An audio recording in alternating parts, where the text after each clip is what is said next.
दहेज के लिए मेरी बहन को प्रताड़ित करके मारा, परिवार से संपर्क नहीं करने दिया गया, मोबाइल भी बेचारी का हैक कर रखा, भाई को मार देने के लिए धमकाया गया, दहेज मांगा, नहीं देने पर खाली हाथ इस बार भेज दिए बहन को, तो खाली हाथ नहीं, बहन को वापस नहीं भेजा, लोटे में वापस भेजा। पहले 50 लाख, फिर हम लोग 22 लाख दिए, फिर इंगेजमेंट के बाद गाड़ी लोन पर लिए, उसके बाद जो घर बनाने के लिए 28 लाख है जज साहब का, जिसको आप जज बोल रहे हैं वो मजिस्ट्रेट है। लड़की का चरित्र खराब होगा, दारू पीती होगी। अब बिहार में दारू कौन दे रहा है? जज के साहब के घर में बैठ के दारू पी रही है, तो जज के साहब के घर से ही दारू का धंधा चल रहा होगा। बहुतों को बर्बाद किए हैं, ये जज का लैंग्वेज है। बहुतों को बर्बाद किए, तुम क्या चीज हो? कोर्ट मेरा घर है, केस यूं ऊपर यूं नीचे करते हैं। दारू पीती है, चरित्र खराब है, वो नहीं अपना गवाही देने वाली, उस पर 100 तरह का आप इल्जाम लगा सकते हैं। जीते जी ये सब बोलते हैं, मेरी बहन को हम घर ले आते, आप न्यायाधीश है, आप मेरी बहन को मेरे घर के नीचे छोड़ के जाते, जिंदा तो रहती।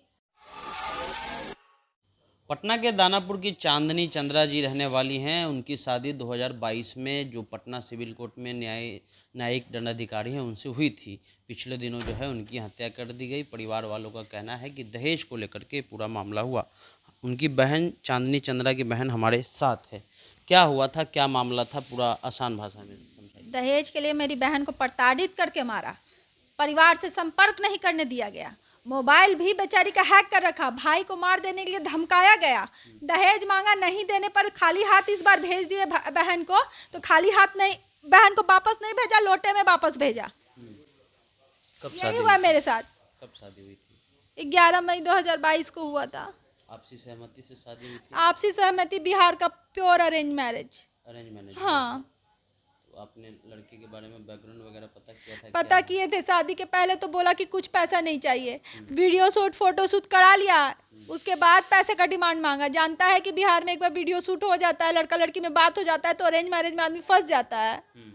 इसके बाद पहले 50 लाख, फिर हम लोग 22 लाख दिए, फिर इंगेजमेंट के बाद गाड़ी लोन पर लिए, उसके बाद जो घर बनाने के लिए 28 लाख, उसके बाद जब हम कुछ नहीं दिए तो चीज़ें बहुत बिगड़ गई। मेरी बहन को खाना वगैरह भी नहीं दिया जाता था सही ढंग से। टोटल यानी 60-70 लाख रुपया का डिमांड था। उसमें हम 40 और कपड़ा लत्ता ये सब करते 10-12 लाख, कम से कम हम 62 से 64 लाख रुपए खर्च किए थे। इससे ज़्यादा का औकात किसी मिडिल क्लास फैमिली का नहीं है। कर्जा इतना लिए कि कर्जे में डूब गए। कब आपको महसूस होने लगा कि आपकी बहन को वहाँ प्रताड़ित किया जा रहा है? मेरी बहन जब लूडो क्लब पे मैसेज की कि भाई को फंसाने की बात हो रही है, तब हमको ये लगा कि बहुत मामला सीरियस है। फ़ोन क्यों हैक किया किसी लड़की का, फैमिली से संपर्क क्यों नहीं जाने दिया, फ्लैट में किसी से मिलने क्यों नहीं दिया, इतने टाइम से बाहर निकलने क्यों नहीं दिया। एक बार उसको डॉक्टर के पास भी कोई नहीं लेकर गया, उसको कोई बीमारी कभी भी नहीं था। अब वो मर गई है, पहले से बीमार है, दारू पीती है, चरित्र खराब है, वो नहीं अपना गवाही देने वाली, उस पर 100 तरह का आप इल्जाम लगा सकते हैं। जीते जी ये सब बोलते हैं, मेरी बहन को हम घर ले आते, आप न्यायाधीश है, आप मेरी बहन को मेरे घर के नीचे छोड़ के जाते, जिंदा तो रहती। अब वो अपना गवाही देने के लिए नहीं खड़ी है, उस पर जितना इल्जाम लगाना चाहे आप लगा सकते हैं। अच्छा, एक चीज़ और है कि मतलब कब ये आपको ये पूरी तरह से पता चला? आपकी बहन से आखिरी बार कब बात हुई? मेरी बहन से आखिरी बार हॉस्पिटल, जब हम दोबारा छुट्टी दिलवा के दिन भर मोबाइल एक स्टेटस लगा के दिन भर मोबाइल ऑफ रख के, मेरी बहन को जब मारा गया, आंत उसका फट गया, हॉस्पिटल में लावारिस जैसा एडमिट कर दिया। हम कैसे भी नेट से पता लगा कि वो हॉस्पिटल पहुंचे। वहाँ हमको पता चला जूनियर डॉक्टर, बड़े डॉक्टर सब वहाँ झूठ सच कर रहे थे, क्योंकि डॉक्टर उसी के गृह जिला के हैं, डॉक्टर आस्तिक। वो झूठ कह रहे थे कि बीपी लो है, आदमी वेंटिलेटर पे जाएगा बीपी लो में, ताकि लड़का वाला लोग ना फंसे, जज का रसूख में ना फंसे। उसके बाद उसको हम लोग छुट्टी दिलवाए, थाना छुट्टी दिलवाया है। अगर हमको कोई हॉस्पिटल अच्छा नहीं लग रहा है तो हमसे अच्छा से अपनी बहन को बड़े हॉस्पिटल ले जा सकते हैं कि नहीं, पारस में दांता अपोलो ले जा सकते हैं कि नहीं। पुलिस छुट्टी दिलवाया हमको, मेरी बहन को छोड़ भी नहीं रहा था ताकि वहीं मर जाए, रिपोर्ट रफा दफा कर दें। पुलिस हमको छुट्टी दिलवाई। मेरी बहन गए, पेट इतना फूला हुआ था, मेरी बहन को पॉइजन पूरे बॉडी में फैल चुका था, वेट बहुत कम था, जैसे उसको कई महीनों से खाना नहीं मिला या बंधक बना के रखा गया है। उसके बाद वहाँ से छुट्टी दिलाए। पारस बोला जो आप रिपोर्ट दे रहे हैं आस्तिक का, वो रिपोर्ट इससे मैच नहीं कर रहा, आपकी बहन क्रिटिकल है। वो वेंटिलेटर पे मेरी बहन को डाल दिया और बोला आंत इसका फट चुका है, जहर पूरे बॉडी में फैल चुका है। आंत कैसे फट गया? फोर्सफुली मारने से फटा है आंत। आंत की जवान लड़की का क्यों फट सकता है? अमिताभ बच्चन का कूली मूवी में क्यों आंत फट गया था? घूसा से। अब वो तो अमिताभ बच्चन भी नहीं है, एक छोटी सी लड़की है, एक दुबली पतली, जिसको महीनों से खाना नहीं मिला है उसको जरूर गुस्सा या लात पड़ा है।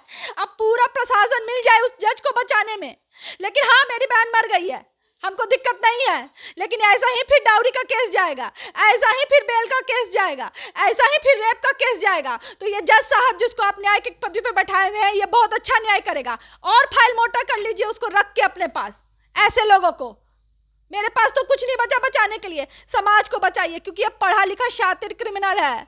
ये छोटा व्यक्ति नहीं है जो चाकू मार के चाकू फेंक देगा। ये पढ़ा लिखा शातिर क्रिमिनल है। रोज रोज वो ऐसा केस देखता है, उसको लूप होल्स क्या होती है बहुत अच्छे से पता है। वो अपने लिए एक टैंक प्रूफ केस बनाया है कि हम क्राइम करें भी तो हम ना फंसे। मेरे पास जो सबूत है वो हम लेके न्यायालय पहुंचे हैं। हमको न्यायालय से इंसाफ चाहिए। पुलिस पे दाग होता है, प्रशासन पे दाग है, ये न्यायपालिका पे दाग है। न्यायपालिका पे ये दाग है। कौन सा धारा में आपने केस किया?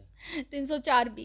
हमने नहीं धारा लगाया, धारा तो थाना लगाता है ना, थाना लगाया सुने कि धारा। आपका केस भी ट्रांसफर हो गया है। मेरा हम शास्त्री नगर थाना से किए थे, लेकिन वो आलमगंज ट्रांसफर हो गया है। वो उसका जुडिक्शन पड़ता है जज साहब का। जिसको आप जज बोल रहे हैं वो मजिस्ट्रेट है। हाँ। अच्छा, एक चीज़ और बताइए कि आप अंतिम बार आपकी बहन से बात कब हुई? मेरी बहन बोली है कि चप्पल लेना प्रतीक को इतना मारना कि उसका चप्पल टूट जाए। यानी अपने हस्बैंड के बारे में? हाँ, सास बोली कि घर में मर जाएगी, हॉस्पिटल भेजो, ये एक प्लान मर्डर है। मेरा फ़ोन क्यों मेरी बहन का ऑफ किया? हमको सुबह ही हैंड ओवर मेरी बहन कर देता है, दिन भर हॉस्पिटल में तड़पने के लिए उसको क्यों छोड़ा? उसके परिवार वालों का क्या कहना है? लड़के के परिवार या लड़के का क्या? लड़के का परिवार वाला का क्या कहना होगा? मरने के बाद कहना है लड़की पूर्व में बीमार होगी, लड़की का चरित्र खराब होगा, दारू पीती होगी। अब बिहार में दारू कौन दे रहा है? जज के साहब के घर में बैठ के दारू पी रही है, तो जज के साहब के घर से ही दारू का धंधा चल रहा होगा। बिहार में शराब बंदी है, दहेज बंदी है, बाल विवाह बंदी है। हमको कुछ बंदी यहाँ नहीं लगता है। यहाँ सिर्फ बंदी पेपर पे है। कौन दारू दे रहा है उसको वहां लाके? जज साहब खुद दे रहे हैं दारू। कितने भाई हैं उनके जो हस्बैंड थे? इकलौता है। इकलौता है। हाँ, नहीं समझ आ रहा था तो छोड़ देते, मेरे घर मेरी बहन को ला देते। ऐसे लोटे में तो नहीं भेजते कि ताकि अपने लिए वो मुंह भी ना खोल सके। उसकी आत्मा तड़परी होगी कि अपने बारे में वो कुछ बोल भी नहीं पा रही है जो उस पर एलिगेशन लग रहा है। आप लोग कितने भाई बहन हैं? 4 बहन 1 भाई। वही एक भाई को के लिए उसको ब्लैकमेल किया तो मेरी बहन संपर्क करने में हमसे देर कर दी। बहुतों को बर्बाद किए हैं। ये जज का लैंग्वेज है, बहुतों को बर्बाद किए। तुम क्या चीज हो? कोर्ट मेरा घर है। केस यूं ऊपर यूं नीचे करते हैं हम। पद का रसूख दिखा रहे हैं। रसूख मेरी बहन को जीते जी दिखाए, मारने के बाद हम लोग को दिखा रहे हैं और आगे इस समाज को दिखाएंगे। शादी जब हुई उसके बाद बीच में वगैरह में कभी तो आए होंगे का? ऐसा कभी अनुभव हुआ कि इस स्थिति में वो कर सकते हैं? हाँ, रेगुलर वो आते। आप ही हमसे पूछते कि रेगुलर आ रहे थे तब समझ में नहीं आया? आप पूछ सकते थे।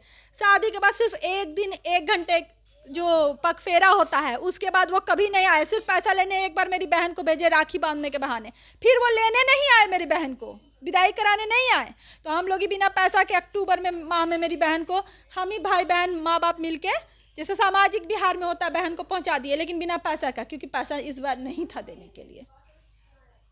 पैसा के लिए ये स्थिति कहा गया कि रक्षाबंधन में जाओ। हाँ, और फिर विदाई कराने आएगा ना, रक्षाबंधन में आएगा, विदाई कराने आएगा ना। 2 महीने अक्टूबर तक मेरी बहन को छोड़ दिया, तब फिर हम लोग खुद जाके वहां रखे। ठीक है, तो ये नियम ही चेंज कर दो ना। शादी करके बहन को घर ही रखेंगे, बाहर नहीं भेजेंगे। क्यों भेजेंगे? कहता है कि लड़की विदा होगी, लड़की विदा नहीं होगी। मीडिया में कभी सिस्टर का ऑडियो दे रहे हैं, वो बोल रही हैं, सुनिए। भाई जो उड़ता है हम सुनते नहीं है कि तुम उस पर जो उड़ती हो कि साइबर क्राइम में कर देंगे, डाउरी में कर देंगे। बोला 1 सेकंड नहीं लगेगा हमको इस सबसे बचने के लिए। हम सुप्रीम कोर्ट का जैसे सिविल कोर्ट का जज को एक बार बस फोन करा दिए ना, जो बोलेंगे वो जजमेंट देगा। ऑडियो हमको दे दीजिएगा। अच्छा, एक अंतिम सवाल ये है कि कोई सीनियर पदाधिकारी या जो एसएसपी वगैरह से मिले आप? नहीं, एसएसपी वगैरह से तो हम नहीं मिले हैं। एक अभिजीत सर आए थे, बयान मेरा दर्ज किए हैं। कोई हम सीनियर से नहीं मिले हैं। महिला आयोग में गई? महिला आयोग में भी हम नहीं गए हैं। आगे क्या चाहती हैं? लड़ाई लंबी चलेगी या मतलब क्या चाहती हैं? हाँ, लंबी चलेगी। फाइल बहुत फाइल है, लंबी कर दीजिए। लेकिन हम तो यही चाहते हैं कि हमको जल्द से जल्द न्याय मिले। वो आदमी उस पद पे रहना बहुत डेंजरस है। मेरे लिए नहीं, मेरा तो डेंजरस हो गया, आगे समाज के लिए वो बहुत बड़ा डेंजर है। पढ़ा लिखा शातिर बहुत डेंजर होता है। वो कईयों को नुकसान पहुंचा सकता है और बच के भी निकलना खूब बखूबी जानता है। क्या नाम बताया आपने? स्मृति। और जो आपके बहन के हस्बैंड थे? प्रतीक शैल, ससुर शैलेंद्र कुमार। ये पूरा परिवार है उनका, प्रतीक का कहना यह है कि रसूख है, उन जिस पद पर हैं उनका एक अपना एक रसूख है, इनका ऐसा आरोप है।